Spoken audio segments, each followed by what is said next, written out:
విదేశాల్లో చదవాలనుకుంటున్నారా? అయితే విదేశ్ కన్సల్ట్ ని సంప్రదించండి. టాలీవుడ్ లో మొదలైన రీ రిలీజ్ ట్రెండ్ దేశమంతా విస్తరిస్తోందా అంటే అలాగే కనిపిస్తోంది. ఇప్పటికే చాలా మంది స్టార్ హీరోల సినిమాలు రీ రిలీజ్ లోనూ మంచి వసూళ్లను సాధించిన సంగతి తెలిసిందే. చిరంజీవి, నాగార్జున, బాలకృష్ణ, వెంకటేష్ ఇలా సీనియర్ హీరోల నుంచి ఆ తరువాత తరం హీరోల వరకు అందరి సినిమాలు కూడా ఏదో సందర్భంగా రీ రిలీజ్ లోనూ మంచి వసూళ్లను సాధించాయి.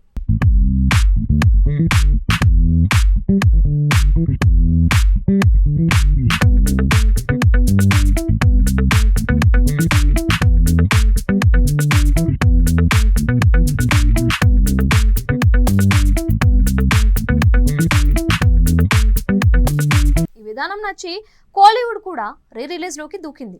రజనీకాంత్, కమల్ హాసన్, విజయ్, అజిత్ లాంటి స్టార్ హీరోల సినిమాలు అక్కడ మంచి ఫలితాలు సాధించాయి. ఈ రెండు పరిశ్రమలను చూసి బాలీవుడ్ కూడా అలవాటు చేసుకుంటుంది. ఇటీవలే లైలా మజ్ను చిత్రం రీ రిలీజ్ అయ్యి మంచి వసూళ్లను సాధించింది.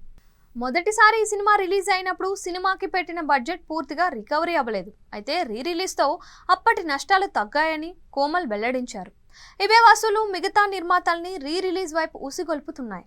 కొత్త చిత్రాల కొరత, విడుదలైన తాజా చిత్రాలు బాక్సాఫీస్ వసూళ్లు సాధించలేకపోవడంతో రీ రిలీజ్లు ఆ స్థానాల్ని భర్తీ చేస్తాయని బాలీవుడ్ నిర్మాణ వర్గాలు భావిస్తున్నాయి.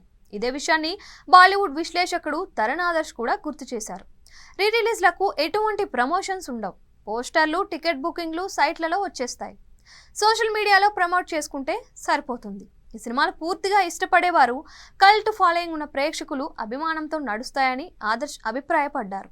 ఇదే విషయాన్ని దక్షిణాది చిత్ర పరిశ్రమల విశ్లేషకులు శ్రీధర్ పిల్లై చెప్పారు. అయితే ప్రత్యేకంగా పాత చిత్రాల్ని మళ్ళీ థియేటర్లో ఎందుకు చూడడానికి ప్రేక్షకులు ఇష్టపడతారు, ఓటీటీలో చూడొచ్చు కదా అన్న సందేహాల్ని నివృత్తి చేశారు. థియేటర్లో సినిమా చూసే అనుభవం ఆన్లైన్లో చూడడం కంటే చాలా భిన్నంగా ఉంటుంది. థియేటర్లో అనుభవాన్ని ప్రేక్షకులు ఆస్వాదిస్తారు.